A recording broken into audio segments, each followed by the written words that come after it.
दिल्ली से एक बड़ी खबर आ रही है। बादली में दुरंतो एक्सप्रेस के एसी बोगी में बदमाशों ने लूट की वारदात को अंजाम दिया है। जानकारी के मुताबिक जब ट्रेन बादली में रुकी थी तभी हथियारबंद कुछ बदमाश एसी बोगी में घुसकर यात्रियों से लूटपाट की। शिकायत मिलने के बाद पुलिस ने केस दर्ज कर लिया है।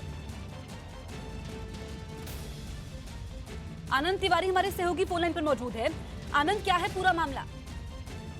जी देखिए, सुबह करीबन 4:30 बजे का पूरा वाकया है। दुरंतो एक्सप्रेस है, ये समयपुर बादली पर रुकी थी थोड़ी देर के लिए और उसी दौरान करीबन 10 से 11 हथियारबंद बदमाश हैं। वो B3 और B7 कोच में चढ़ जाते हैं। हथियार की नोक पर जमकर लूटपाट करते हैं। जो लोगों का मोबाइल होता है या कैश होता है या जो वैल्यूएबल सामान होता है वो लूट के हथियार के बल पर और करीबन 15 मिनट तक इस वारदात को अंजाम देते हैं और उसके बाद वहां से फरार हो जाते हैं। लेकिन सबसे चौंकाने वाली बात यह है कि कोई भी पुलिसकर्मी मौके पर मौजूद नहीं था, ना पैसेंजर्स के बीच बचाव करने आया है। और इस पे जो रेलवे उसने काफी नाराजगी भी जताई है। जो उन्होंने अपनी वेबसाइट पे तमाम जो पूरी जानकारी है वो शेयर की और लिखा है कि किस तरह से बेखौफ बदमाश है जो 10 से 15 की तादाद में होते हैं और पैसेंजरों को लूटते हैं और उसके बाद वो मौके से फरार हो जाते हैं। फिलहाल दिल्ली पुलिस ने इस पूरे मामले में लूटपाट का मामला दर्ज कर लिया है और जो ट्रेन है वो इसके चलते यात्री काफी डरे हुए थे। जो बाद में ट्रेन तो रवाना होगी लेकिन अब तक जो बदमाश है उनका सुराग नहीं लग पाया है। आनंद, आप नजर में रखिए, अपडेट आपसे लेंगे। फिलहाल शुक्रिया। इस साल होने वाले लोकसभा चुनाव में यूपी में बीजेपी के विजय रथ को रोकने के लिए गठबंधन में शामिल बीएसपी, एसपी और आरएलडी ने पश्चिम यूपी की 22 सीटों पर सहमति बना ली है। पश्चिमी यूपी की 22 लोकसभा सीटों में आधी सीटें बहुजन समाज पार्टी को मिली है। जानकारी के मुताबिक बीएसपी पश्चिमी यूपी की 11 सीटों पर चुनाव लड़ेगी, जबकि 8 सीटें समाजवादी पार्टी को और 3 सीटें आरएलडी यानी राष्ट्रीय लोक दल को मिली है। जिन सीटों पर बीएसपी चुनाव लड़ेगी उनमें नोएडा, गाजियाबाद, मेरठ, हापुड़, बुलंदशहर, आगरा, फतेहपुर सीकरी, सहारनपुर, अमरोहा, बिजनौर, नगीना और अलीगढ़ शामिल हैं। समाजवादी पार्टी को हाथरस, कैराना, मुरादाबाद, संभल, रामपुर, मैनपुरी, फिरोजाबाद और एटा सीटें मिली हैं, जबकि आरएलडी को बागपत, मुजफ्फरनगर और मथुरा सीट दी गई है। तय फॉर्मूले के तहत हाथरस सीट पर आरएलडी का उम्मीदवार समाजवादी पार्टी के टिकट पर चुनाव लड़ेगा।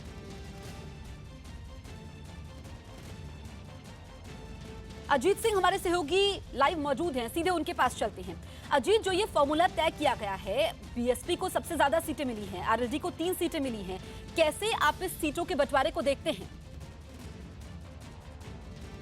बिल्कुल जसप्रीत, जो बंटवारा किया गया है वो 2014 के लोकसभा चुनाव को देखते हुए किया गया। इसके अलावा पश्चिमी उत्तर प्रदेश के समीकरण को देखते हुए किया गया। यानी पश्चिमी उत्तर प्रदेश में जो 3 बड़े वोट बैंक है, जाट, जाटो और मुस्लिम, ये तीनों का समीकरण जैसे कैराना के चुनाव में आजमाया था समाजवादी पार्टी और बसपा ने। उस वक्त तबस्सुम जो समाजवादी पार्टी के प्रत्याशी थे उन्हें आरएलडी के सिंबल पर चुनाव लड़ाया गया था। उसका परिणाम चुनाव सबके सामने था कि वो बीजेपी को हराने में कामयाब रहे थे। तो लिहाजा अखिलेश यादव और मायावती दोनों इस बात को बखूबी समझते हैं कि पश्चिमी उत्तर प्रदेश अगर जीतना है तो इन 3 वोट बैंकों को एक साथ लेकर चलना होगा और वो तभी संभव था जब आरएलडी इनके साथ आती, क्योंकि जाट वोट बैंक काफी वोट बैंक है और काफी प्रभावित करता है लोकसभा चुनावों में सीटों पर।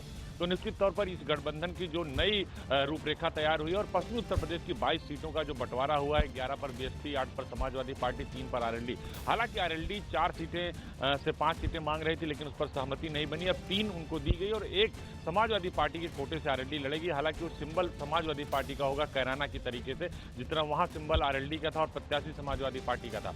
तो इस गठबंधन के बाद जसप्रीत सबसे बड़ी चुनौती अगर किसी के सामने है तो बीजेपी के सामने है कि आखिर इस महागठबंधन का मुकाबला कैसे करें, क्योंकि ये गठबंधन लगातार बढ़ता जा रहा है। 19 को ममता बनर्जी की रैली है कोलकाता में, वहां बताया जा रहा है कि अखिलेश यादव भी जा रहे हैं, चौधरी अजीत भी जा रहे हैं, जयंत सिंह भी जा रहे हैं और इसके अलावा बसपा सुप्रीमो के जाने की बात भी आ रही है। हालांकि अभी पुख्ता तौर पर उनकी तरफ से कोई बयान या प्रेस रिलीज नहीं आया, लेकिन इस गठबंधन ने बीजेपी को मुश्किल में डाल दिया है और इसी तरह कुछ समीकरण अगर पूर्वांचल में भी बनता है तो वो भी बीजेपी के लिए बड़ी चुनौती। बिल्कुल अजीत, जो आप बता रहे हैं कि बीजेपी को मुश्किल में डाल दिया है, कुछ ही महीने बचे हैं लोकसभा चुनाव में, ऐसे में बीजेपी के लिए इस महागठबंधन का तोड़ निकालना आसान नहीं होगा।